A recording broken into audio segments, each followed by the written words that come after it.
আসসালামু আলাইকুম, welcome to my another new video.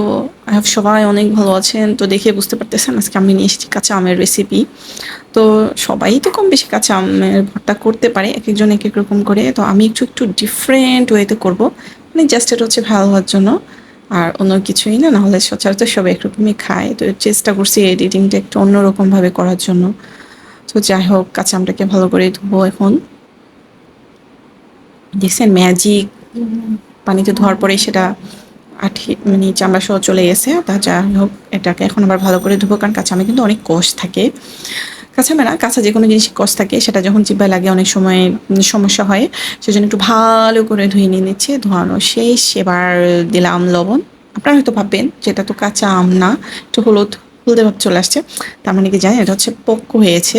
এটা খেতে অনেক মজা লাগবে। এবার হচ্ছে মরিচ দেওয়ার পালা। তো মরিচটা একটু বেশি দিচ্ছি, একটু ঝাল না হলে কি ভালো লাগে?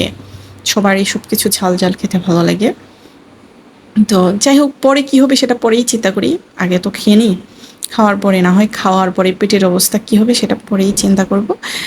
যাই হোক, এই যে মোটামুটি আমার মরিচ দেওয়া শেষ, লবণ দিলাম, তারপরে মাখবো। অনেকে আবার এগুলোর সাথে গুড় দেয়, আমার কেন জানি মনে হচ্ছে যে গুড় দেওয়া মানে এটার ইজ্জত নষ্ট করে ফেলা।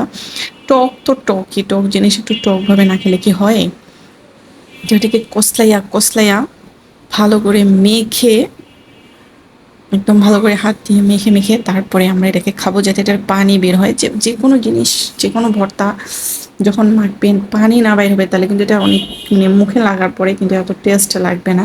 শক্ত শক্ত ভাব ভর্তা হবে, মানে অন্যরকম, যাতে জিভে দেওয়ার সাথে সাথে সে মিলিয়ে যায়।